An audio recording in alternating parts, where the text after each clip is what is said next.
Bueno, seguramente es difícil saber cuánto un niño de 8 a la adolescencia, digamos, puede haber participado de lo que era la sociedad vienesa, digamos, pero sin duda es un hecho conocido que la Viena de fin de siglo, la Viena del cambio del siglo XIX al siglo XX es uno de los momentos privilegiados, por así decir, de la cultura europea.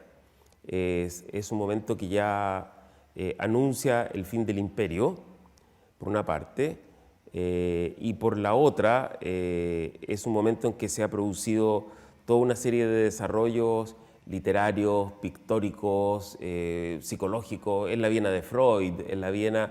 O sea que es un momento aparentemente muy elegante, aparentemente muy decorativo, ¿no? Es el momento de lo que ellos llaman el Jugendstil, o sea, como el Art Nouveau vienés, digamos, Hoffmann y todo esto, pero al mismo tiempo es un momento cargado de tensiones internas, tensiones que en el fondo anuncian el fin de un mundo y el comienzo de otro, lo que quizás se va a concretar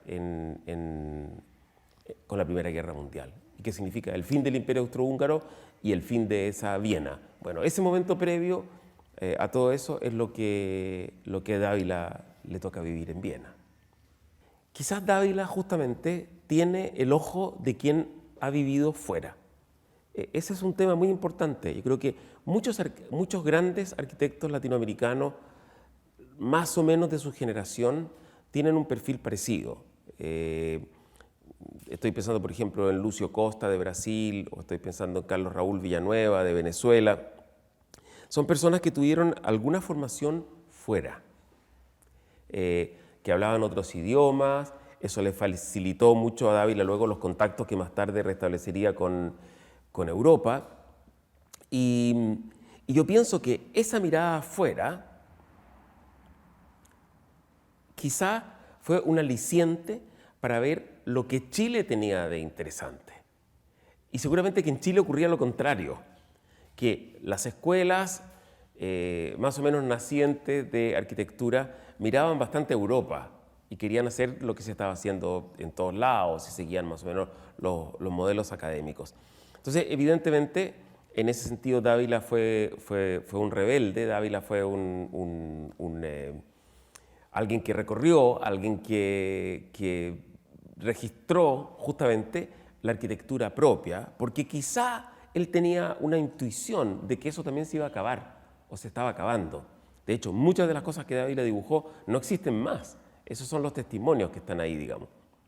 Y entonces, por otro lado, hay que tener en cuenta que hay un movimiento multifacético de recuperación de una cierta identidad propia en esos años en que Dávila entra a estudiar. O sea, por poner un solo ejemplo, es más o menos la época del grupo de los 10, que tenían a un hombre como Pedro Prado, que era pintor, también arquitecto y poeta al frente, digamos, y en el que participaban escultores, pintores, bueno, ya se sabe. Y esa gente también se interesó un poco en los elementos vernaculares, por así decir, en lo que la cultura había producido. Es una cosa muy propia de esos años post Primera Guerra Mundial. Entonces yo creo que justamente Dávila, si de pronto se distinguió o se escandalizó, fue justamente por tomar como modelos cosas que en ese momento no necesariamente eran consideradas modelos. Y yo creo que de ahí arranca una postura que con oscilaciones es la que él va a mantener a lo largo de toda su vida. Dávila es un personaje complejo. Dentro de él hay varias fuerzas. Por ejemplo, yo diría que hay un intelectual y arquitecto argentino muy importante, Martín Noel, que más o menos también por esos años de los 20 plantea toda esta recuperación de una identidad propia y de la arquitectura colonial como una fuente de esa identidad. Dávila en parte participa de esa sensibilidad, pero al mismo tiempo él siempre tiene como algún componente más decididamente moderno. Y su gran esperanza es encontrar un lenguaje que haga compatible una actitud moderna, una renovación de la arquitectura con estas raíces propias, coloniales y locales. Yo creo que esa es como una clave para entender a Dávila. Yo creo que hay otro elemento que hay que mencionar y que Dávila pertenece a una generación y a un grupo de arquitectos con un fuerte componente artístico. Digamos, si no, no se entendería. Son, por así decir, arquitectos pintores. Él estudió pintura seriamente y él ejerció la pintura también seriamente. Y por eso que uno puede entender que una obra como la que él hizo de la portada colonial, que es como la más sólida recopilación de lo que había venido registrando de la arquitectura local hacia finales de los años 20, sea presentada en la forma de grabados y pinturas. No son tanto dibujos de arquitectura, sino son una representación en general más bien artística, en algunos casos muy expresionista, de estos motivos que él perseguía donde podía, en los Andes, en Rancagua, en Santiago, en el barrio Poniente, en fin, donde lo podía encontrar. Y donde todavía se encontraba más, porque desde entonces hasta ahora muchas de esas cosas han desaparecido. Dávila, antes de partir a Europa, tiene una actividad profesional interesante y que es su trabajo en edificios escolares, en la Foundation Company, que era una asociación que se había hecho con arquitectos norteamericanos para proveer al país de escuelas y edificios escolares. Y entonces es bien interesante ese momento, porque Dávila participa de esa ambición, digamos, del país de renovar su arquitectura escolar y hace proyectos específicos de escuelas, pero también hace proyectos de escuelas tipo, que se podían repetir, como después, más tarde, va a ser la Sociedad Constructora de Establecimientos Educacionales. Bueno, Dávila se va en los años 30 a Europa y hay que tener en cuenta que es un momento en que mucha gente viaja a Europa. Yo diría que los años 29 al 31, por así decir, o incluso desde antes, son momentos en que a la intelectualidad chilena interesó mucho como absorber las vanguardias europeas. Realmente, no sé, es posible que haya una conexión local, por ejemplo, con alguien como Vicente Huidobro, que participaba decididamente de las vanguardias al comienzo de los años 20. Se ha hecho un trabajo muy interesante de recopilación, por ejemplo, de las notas de arte de Juan Emar. Y en esas notas de arte hay reseñas y referencias a lo que está ocurriendo en Europa, en pintura, en arquitectura. O sea, un intento por meter en Chile esto, digamos. Y es precisamente por esos años que incluso el primer gobierno de Carlos Ibáñez toma la decisión de cerrar la Escuela de Bellas Artes y enviar 26 profesores por 3 años a estudiar a Europa. O sea, no es que Dávila forme parte de ese grupo, digamos, pero quiero decir que en el 28 Sergio Larraín hace un largo viaje por Europa, en fin, hay mucha gente que en ese momento se producen esos contactos. Y yo creo que Dávila fue, no sé, extraordinariamente hábil, digamos, para contactarse con los más potentes e interesantes grupos de vanguardia europea. Uno podría decir que casi no dejó grupo que no conociera o que no tocara, digamos. O sea, por una parte él estuvo en contacto con los holandeses, con Van Tokerloo y con toda esta gente, con todo el grupo de los Países Bajos, conociendo gente que hoy no son tan recordados, pero fueron muy importantes, como Brinkmann y Van der Vlugt, por ejemplo. Es decir, el grupo de los Países Bajos y de Holanda era muy importante. Él también hace su estadía como más académica y obtiene un diploma, ¿verdad?, de la academia en Viena, y ahí está con Behrens, por ejemplo, y en fin. Y luego se arregla para entrar en contacto con Le Corbusier y permanecer en París. Entonces, ya bastaría tener este triángulo, Holanda, París, Viena, y más los contactos que tuvo con Mies van der Rohe y con el periodo que dirigía la Bauhaus, para darse cuenta que realmente Dávila supo dónde llegar, supo quién era quién y supo con quién conectarse. Y yo creo que esos años de permanencia en Europa y los trabajos que hizo en la Academia de Viena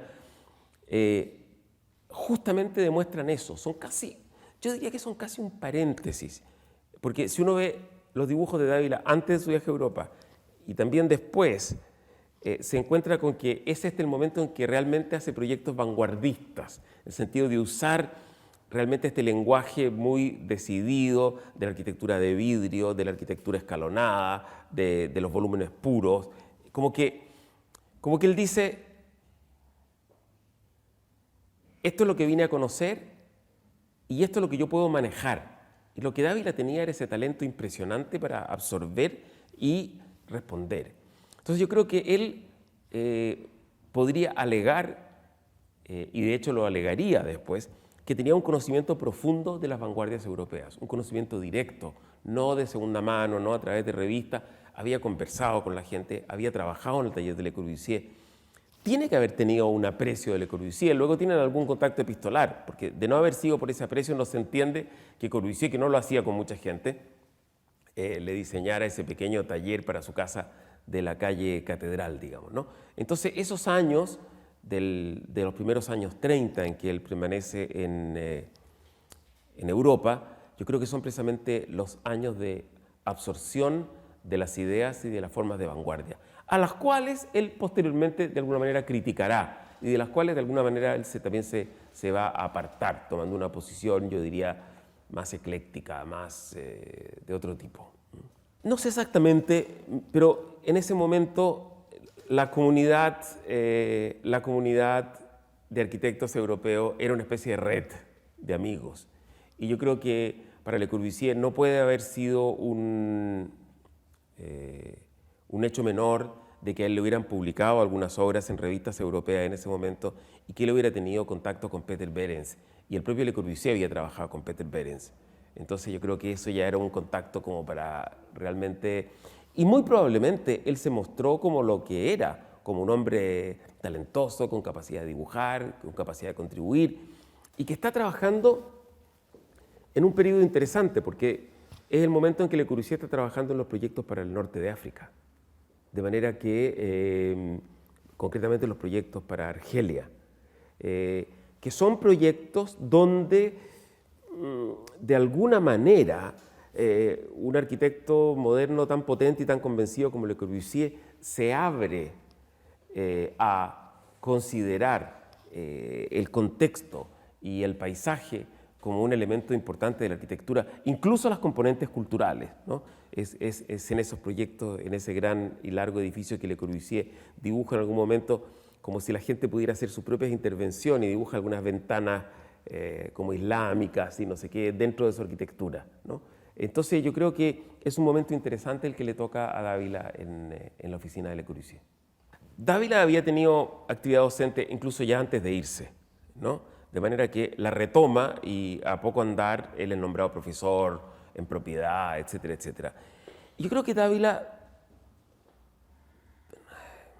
no sé si exagerando un poco las tintas, sobre todo fue un arquitecto profesor. O sea, el apelativo con que Dávila se ha distinguido es el apelativo de maestro. En mediados del siglo XX, la Universidad de Chile tuvo sus maestros, como Juan Martínez, como Roberto Dávila, como Ventura Galván y eventualmente algún otro. Los alumnos se separaban como en escuelas y estos maestros tenían como casi pequeñas escuelas dentro. O uno seguía la línea de Dávila, o la línea de Martínez, o la línea de Galván. Y eso dura hasta bien entrado los 50 o los 60. De manera que yo diría que justamente Dávila es visto como uno de sus maestros, como un hombre de un gran talento, de una gran sensibilidad, de una gran cultura, y que representa una conexión directa de primera fuente con esas vanguardias europeas. Y muchos de los movimientos de reforma lo que tenían tras de sí era la idea de que esas ideas de vanguardia se pudiesen incorporar sistemáticamente a la enseñanza. Y por eso que, en fin, después otros inmigrantes también en los años 40 sí participan en estos movimientos de reforma. Ahora, Dávila siempre al mismo tiempo fue como un personaje curioso que también advertía a no encandilarse con estas vanguardias. En eso su posición fue especial, ¿no? Entonces él como que decía, yo puedo criticar Le Corbusier porque yo conozco Le Corbusier, yo he estado con Le Corbusier, a mí no me cuentan cuentos de Le Corbusier. O sea, entonces él podía con mucha autoridad fijar su posición. Y en ese sentido su posición, esta búsqueda de una identidad propia, también hay que insertarla en esos años más tarde, en los años 30 y 40, como parte de un movimiento mayor que ve que pueden existir conexiones entre las nuevas ideas y la tradición. O sea, por ejemplo, un caso como Sartori, ¿verdad?, en la Suiza italiana, digamos, es un arquitecto que en el fondo dice, bueno, pero si toda esta arquitectura nueva no es sino recuperar la vieja tradición del Mediterráneo. La relación con el clima, la relación con el sol, la pureza de los volúmenes, el blanco. Esto es lo que hemos tenido siempre. Esto es un poco lo que Sartori defiende en su postura. Y Dávila tiene algo de eso. Yo creo que él participa un poco de esas corrientes que buscaron, como hasta el propio Le Corbusier lo hace en esos años, una manera de vincular las nuevas ideas con una arquitectura más enraizada.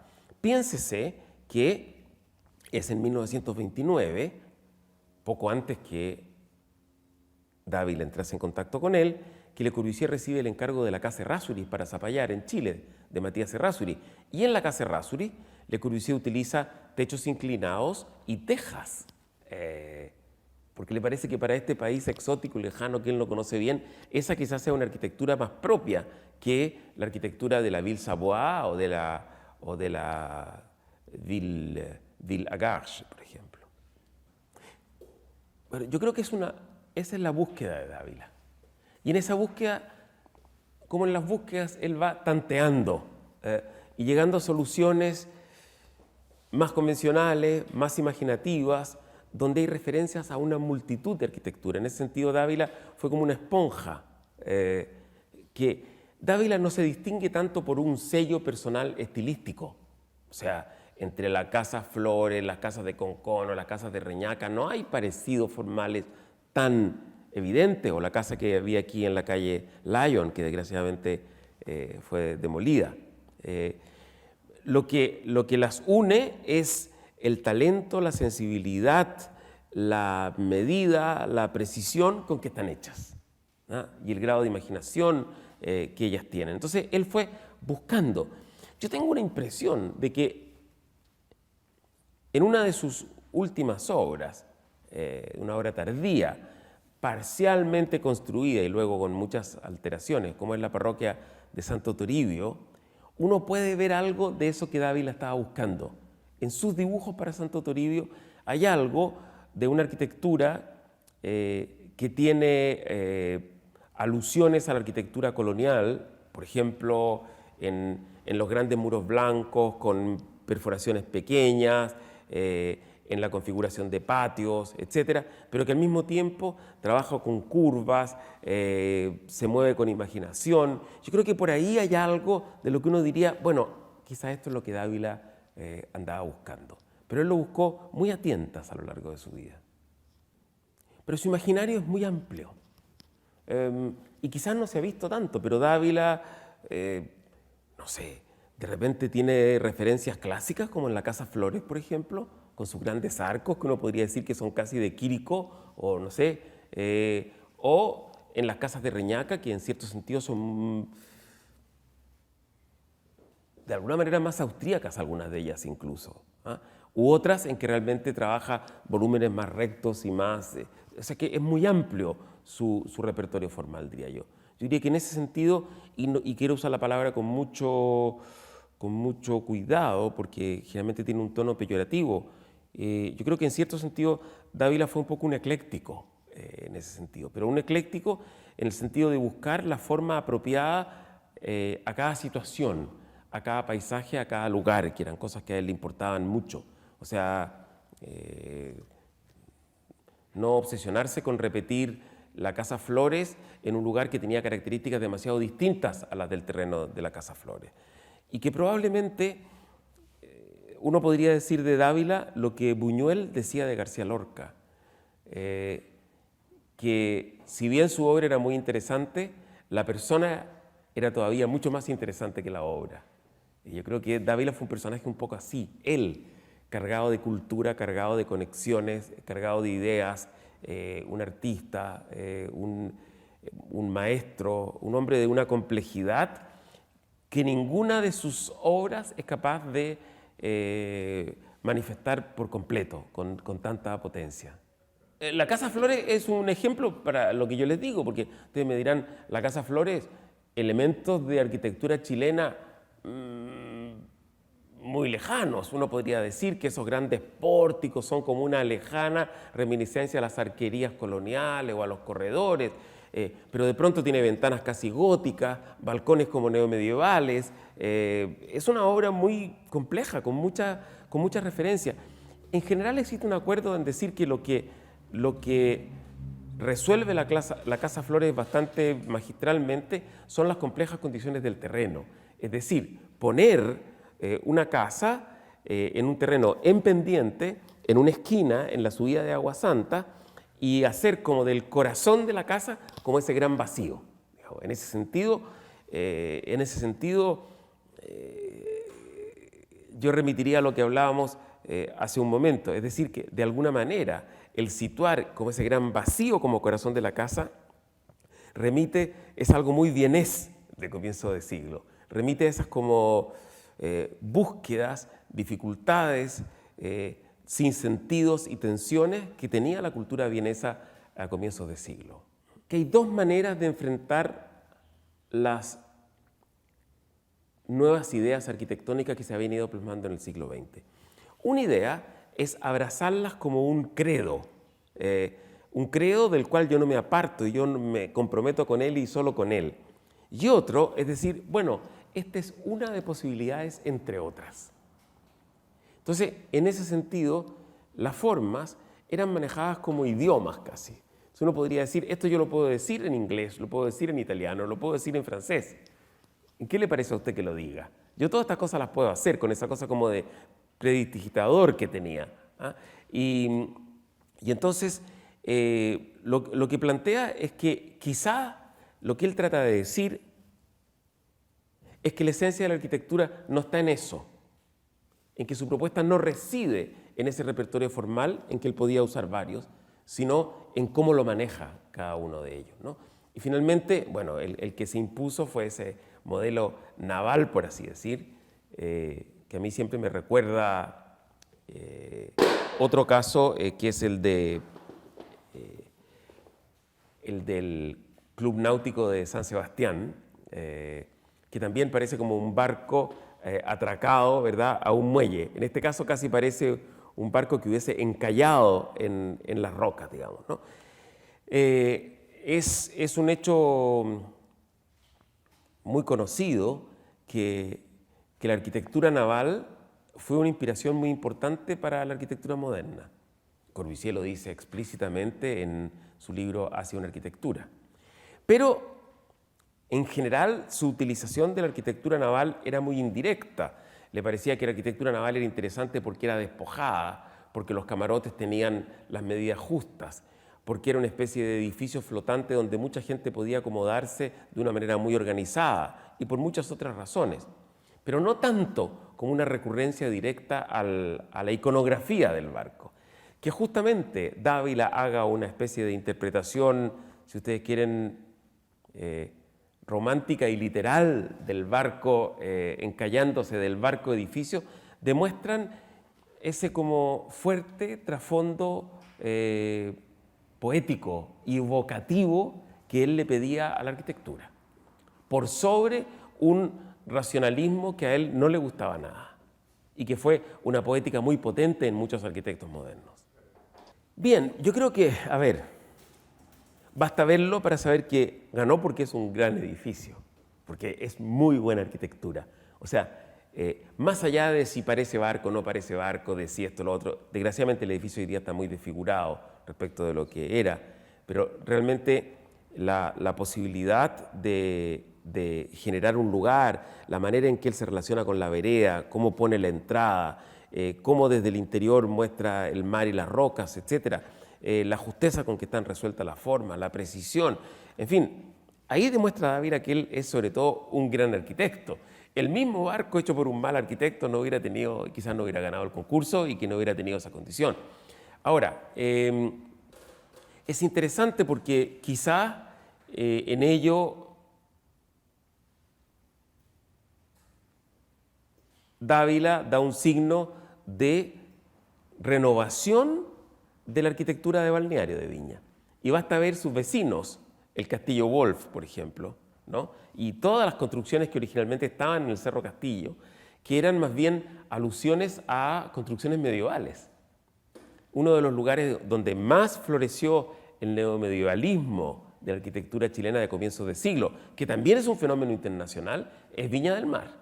Y sigue habiendo ahí ejemplos. Y él plantea una alternativa completamente distinta, que yo creo que el valor que tiene no es tanto su forma, ser parecido a barco, sino la manera en que él constituye un lugar en la costa, en la rompiente. Al hacer un barco, el barco es así que de alguna manera sale solo. Pero es interesante porque me parece que hay un intercambio epistolar entre Dávila y Le Corbusier a propósito del Cap Ducal, porque él le envía este proyecto cuando lo ha hecho a Le Corbusier. Y Le Corbusier le contesta con algo así como diciendo, ahí reconozco yo el espíritu latino. La idea de la latinidad, vuelvo a Sartori, Mediterráneo, arquitectura clásica, la idea de las formas netas, pero al mismo tiempo no reducidas a un funcionalismo estéril, a un maquinismo malentendido, era algo que obsesionaba mucho a Le Corbusier. Y él ve en Dávila esa potencialidad. De hecho, Le Corbusier cuando viene a Brasil y Argentina en 1929, en unos escritos dice, ¿ustedes abandonarán su latinidad? ¿Qué quería decir él eso?